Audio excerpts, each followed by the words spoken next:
I was scared. I didn't want to marry a man like the man who raised me. And that's why that whole carrying bag, opening door was a big deal for me. It might not have been a big deal for other people, but it's a big deal for me. It was a big deal for me because kindness, I felt like I did not experience that. Like, I didn't have, imagine not being able to watch TV. Be ye transformed by the renewing of your minds. Welcome to Moments with the Queen. Welcome, welcome. There is always room for more. My name is Queen Musa, and I am your host for the Moments with the Queen podcast. Today, as we have been having, I have a very beautiful guest with me. The amiable, the phenomenal, the bold, the audacious, the woman of God, my friend, my sister, a woman that I love so much, Princess Musa. This is the time when you hear the cheers in the back, like, woo! It's good to have you here again. Thank you for having me here once again, Susan. It's a pleasure. I feel like it's a privilege. Do you get it? All right. So, on this episode, we're going to be talking about fears, anxieties, God's strategy, and peace. Fears, anxieties, God's strategy, and peace. And I am trusting the Holy Ghost that it would be a very vulnerable conversation and that it would bless you. And I will bless a lot of persons who are going to come in contact with this podcast. Did you have fears about marriage?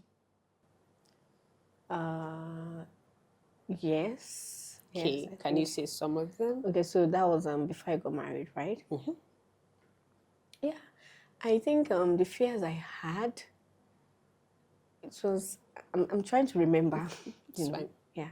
So before I got married, I think the idea of then, when I had not come in terms with submission and authority, I think that was where the fears came from. So I felt, because my parents, by the grace of God, they had a good marriage. So yeah, although I lost my dad, that was 10 years ago, but the moment when he was alive, the times the experiences I saw growing up was beautiful. So my fears wasn't coming from family. Yeah, it was just maybe things we hear on social media, feminism and feminist movements and everything. So that was just... Who is going to wash the dishes? Exactly. Who is going to... Are we going to split the chores 50-50? Are we going to... Just those literal issues. So I think that was where it came from. That was good. So for me, I had a lot of fears as regards marriage. Because I, on the other hand, I did not exactly have a marriage that I would say, okay, this one looks like what I want my home to be like. I had said it previously, my dad and mom did not live together for a very long time. I mean, they are back now, and it wasn't even like they were separated, like they were not married. It was that they were physically separated. My father was in another country, and my mom was with us.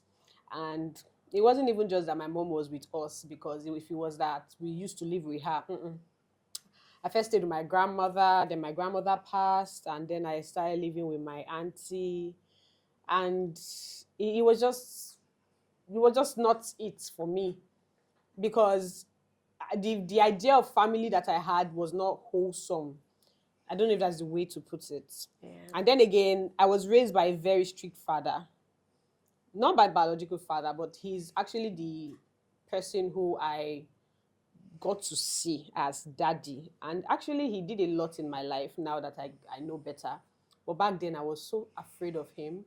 We're not allowed to watch TV. I was not allowed to wear trousers. I didn't have a phone till I was like in SS3. My daddy was a military man to the core.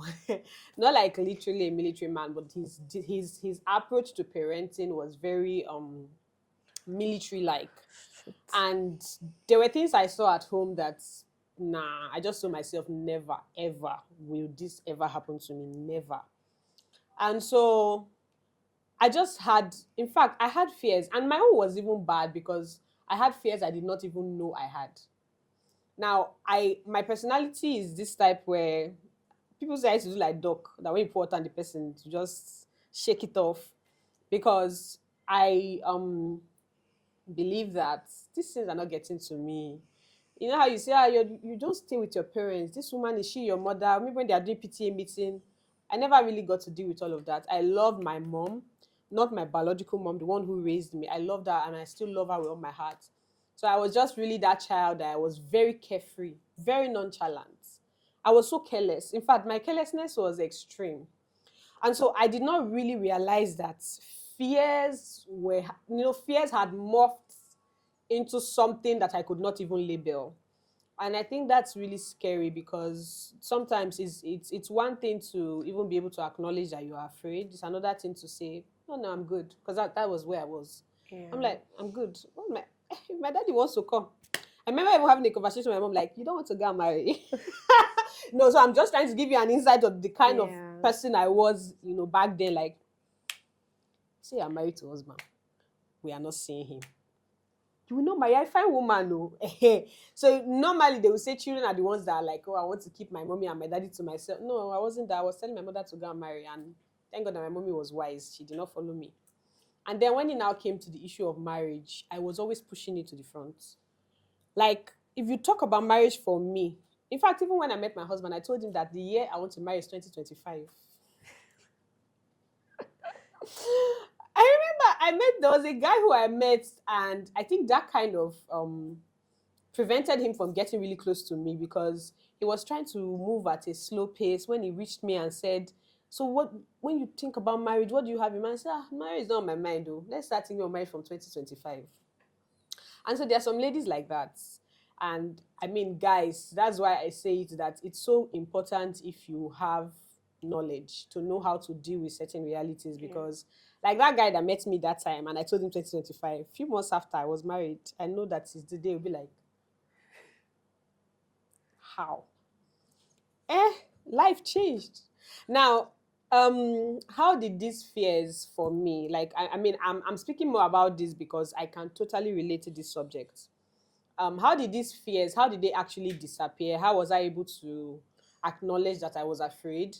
I think, first of all, it was a meeting, and I can never forget it. It was a prayer meeting. I was at a church gathering. It's called, I can't remember the name, but so a ladies' conference. And so they were talking about forgiveness and heart issues. And I think that was there and then I just heard, Sister, you're offended. I'm like, offended? What's my business? I'm not offended though. No, now people choose to live their life. My father made a decision. What's my concern? And I understand him. He needed to do something, was pursuing his dreams. It's okay. My mommy is a good woman. She's trying. Yes, I know she deserves better, but there's a way when God talks to you about something, you cannot, it's just like say you are offended. You're not trying to say I'm not offended. So I had to calm down and I'm like, am I offended? What is God trying to say? What is God trying to say exactly? And that was when I realized that I was mad offended. I said, my offense, I even thank God that, I didn't have any reason to leave this earth at that time. Only God knows what would have happened to me. I was really pissed. I was not happy as regards. I felt like my mother deserved better. In fact, I told you, I had said it previously, that I was a rebellious teen. I used to be so angry at my mother, even said a lot of things to her. But I think I was just really angry at everything and everybody, to be honest.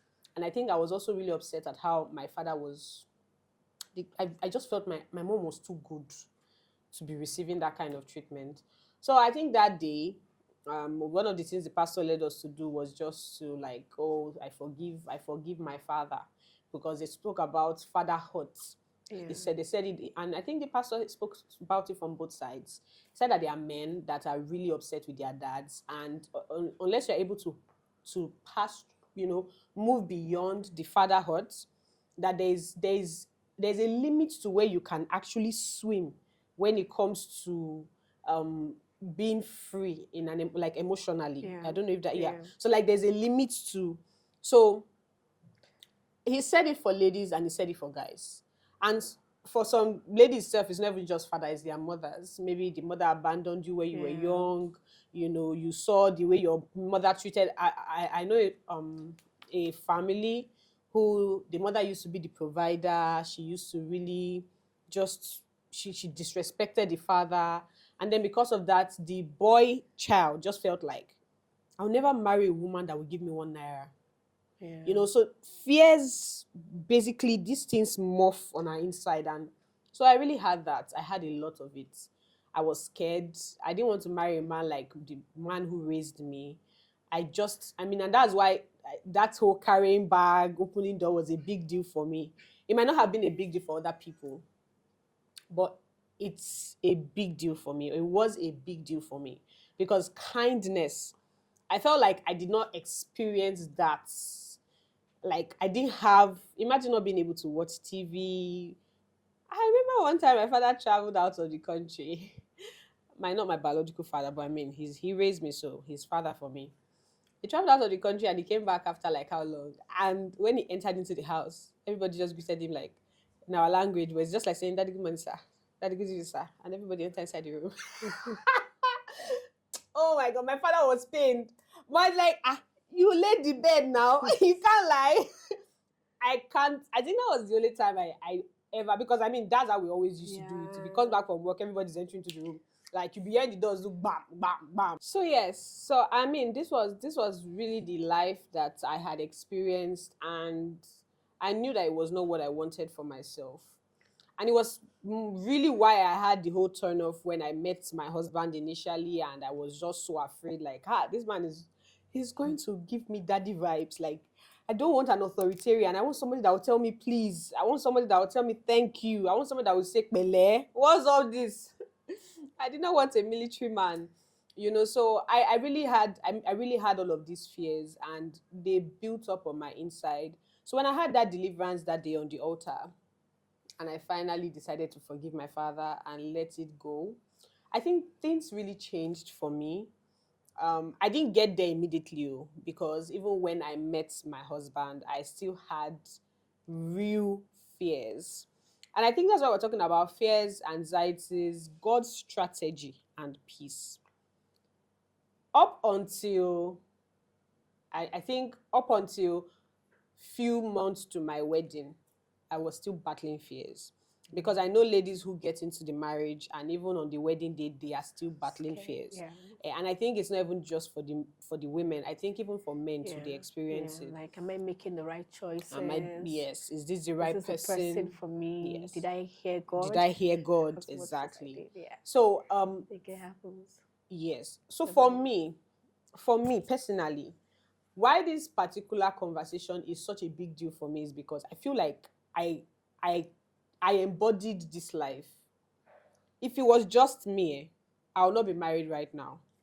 I would not have had a child. People used to do Hebrew women delivery prayer. Me, because of fear of labor, I was telling God I wanted to do CS. I was praying for CS. So I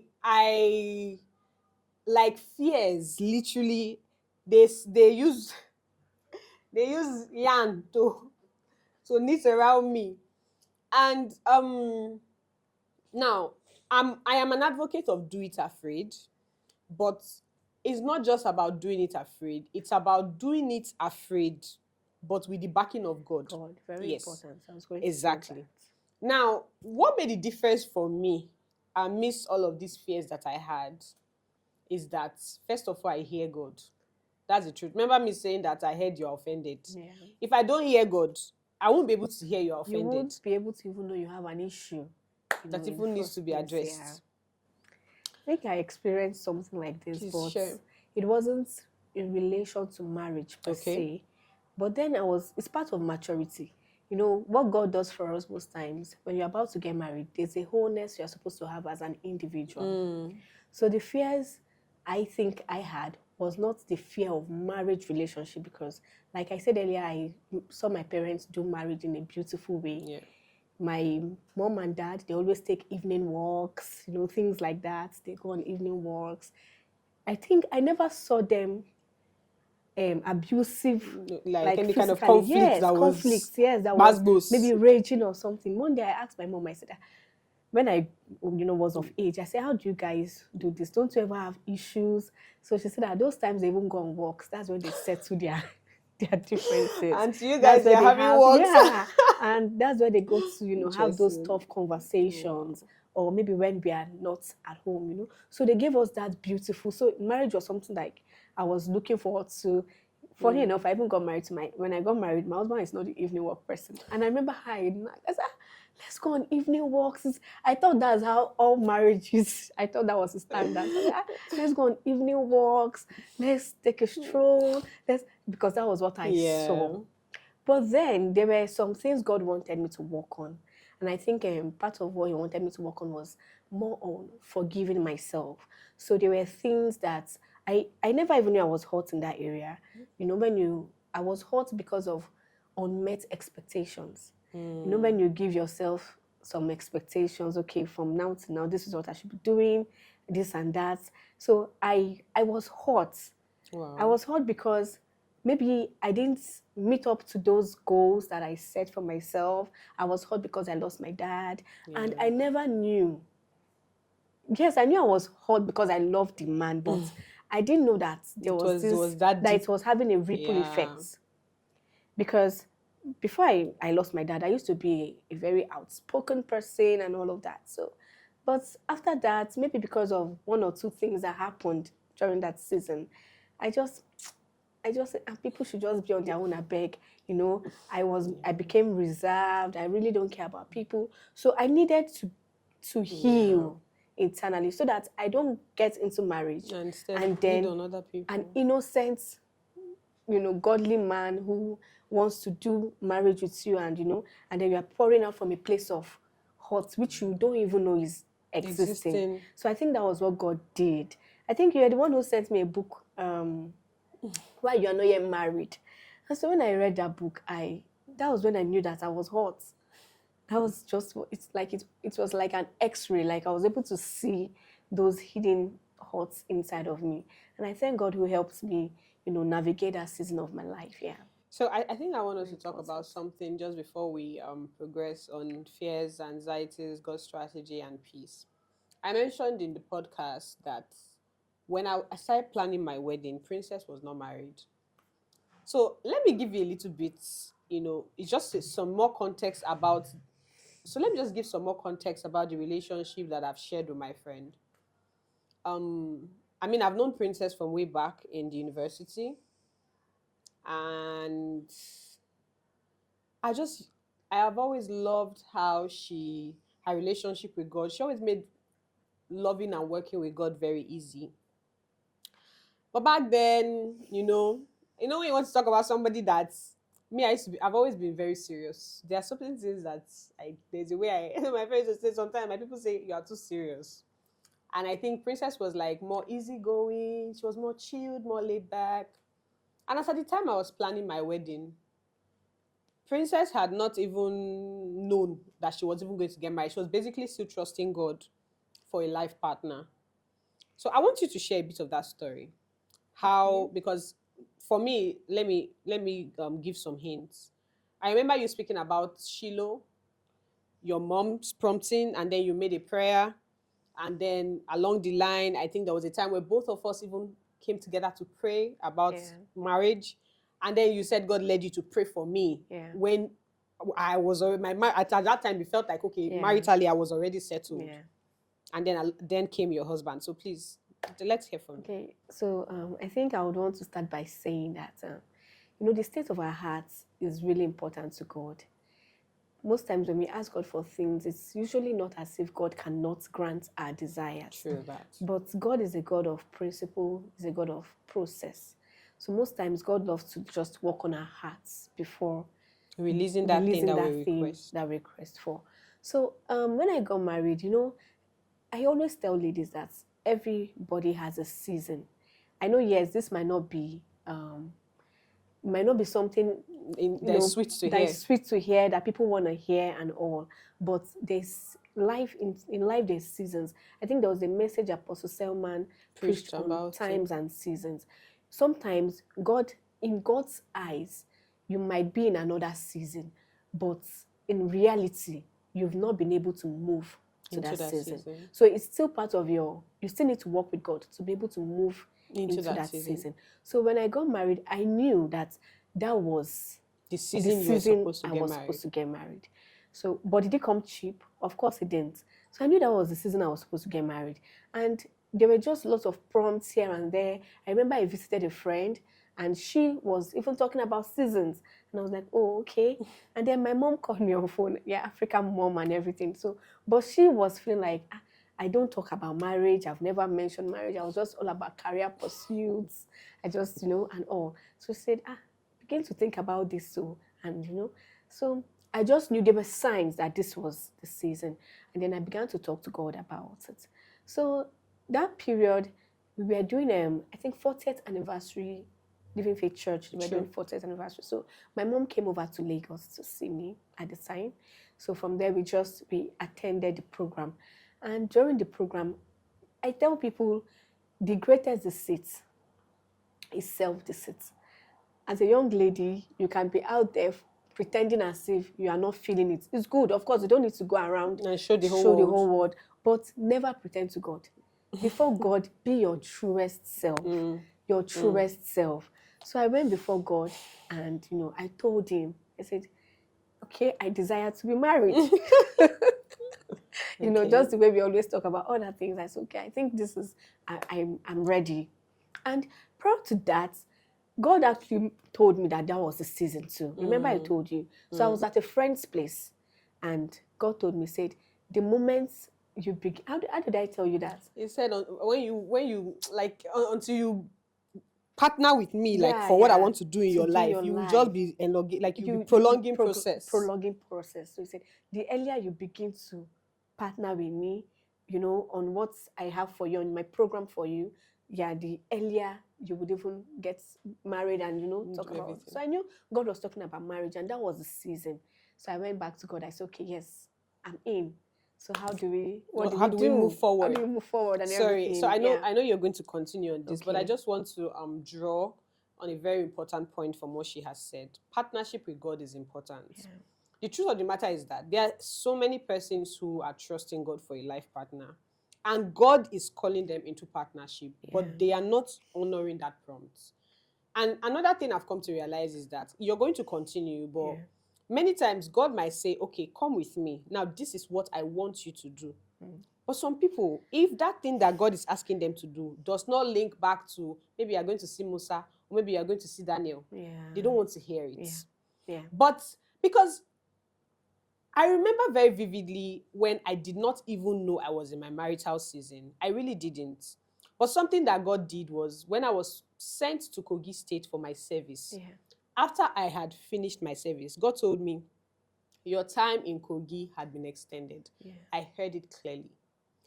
I could have decided that twice have you spoken, none have I heard. And then I will leave Kogi State, and then I will say I want to find a career in Lagos, and then I start moving from pillar to post. But actually, a lot of this wholeness of heart you spoke about happened to me in Kogi State. All right, so please go ahead. That's beautiful. So, when I now told God, okay, yes, I'm in, what do we do and everything, God began to lay down. And have you noticed whenever a season in your life comes and you decide to partner with God to see that season accomplished in reality, there's this quick work God does. It makes, yes. I tell people that God... Quick work, I love it. has a way of compressing time. I love it. I love time. it. Because the truth is, God does not live in time. God lives outside time. So he knows how to compress time. So that period the quick work was too much. God was just preparing me for marriage it prepared my emotions, my mind. Remember when you were staying with one family? Yeah. And you didn't want to stay there. And I didn't want to stay there at that time. And God said, stay there. And that was where I learned how to cook. To be honest. That was when I learned, how to enjoy doing chores. I get that. So God was just doing a quick work because he knows that marriage is a wholesome thing. It's not you can't come there half baked. You can't come there all spiritual and then physically you're not prepared for not prepared. Mentally you're not prepared.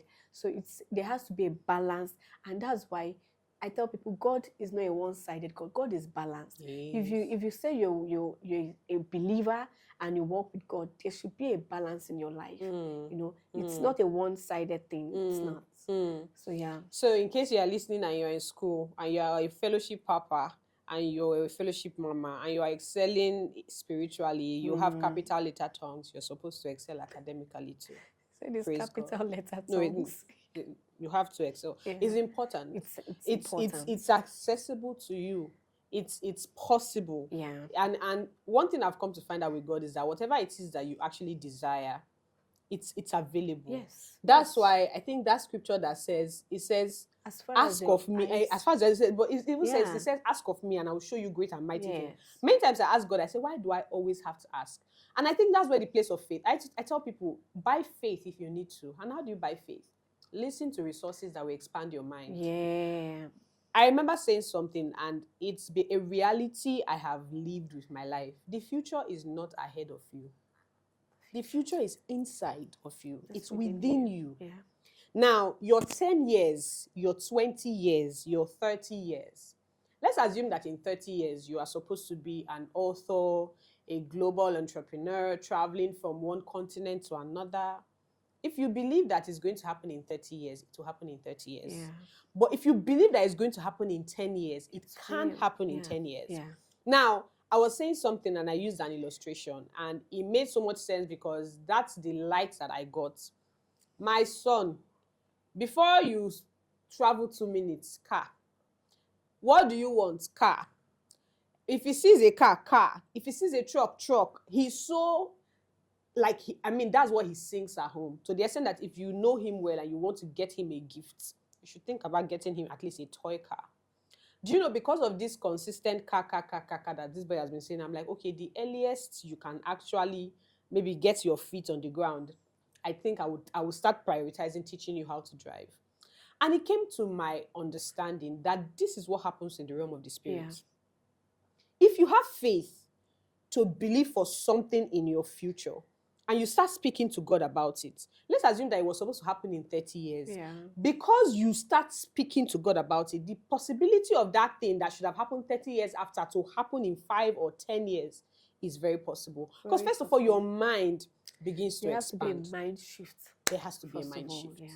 Now, for me even, my reality, and I'll say it, I had fears.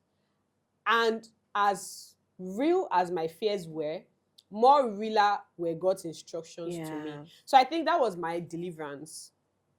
My deliverance was, even though I was a child that experienced so many, I don't want to use the word traumatizing because that might look like, but I had a childhood that was complex, and it took its toll on me. But you see that word of God, I trusted the direction of God with my life because it had led me to where I was. Yeah. I spoke about how God had asked me to stay put in a particular location. I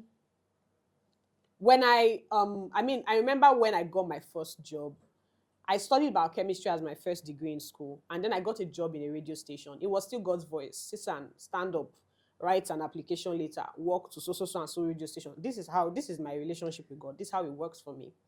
And I went to that radio station. I was talking to the man at the gate, and then the owner of that radio station came, and then that man came and he met me at the gate. I did not even know that was the owner, but then the story is history. That was how I got my first job, and that was how my career in the media started. I've always known that God was going to position me in media and all of that, but I did not have it in detail. So I have seen God at work in my life. I have testimonies that if I even share here, it might sound like a lie. But this is my own working with God. This is me and God. This is my reality with God. So because I know that God is trustworthy, and I'm saying it to you that God is trustworthy. If you can trust him, he is trustworthy. I believed him. So when God asked me to stay back in Kogi State, I stayed. I left that job. When I even went for my youth service, normally if I was going to make a logical decision, it did not make sense because I was earning a very sweet salary. As at that time, for my age and for where I was, I could have stayed in that surplus and abundance and I would cut short my destiny because some people have that experience. God is the one that gave you something good. Then when he's telling you to drop that thing that you think is good because he has something better for you, that thing that is better might not look it at the beginning. No. Because, for example, when God asked me to leave that, when it was time to do my NYSC, I left my well-paying job to go to Kogi State. How much is NYSC allowance for crying out loud? And I had the option because my boss was like, work your NYSC to worry. So you will be earning on your job and you will still be earning your allowance. Remember, transformation is in action. See you next time.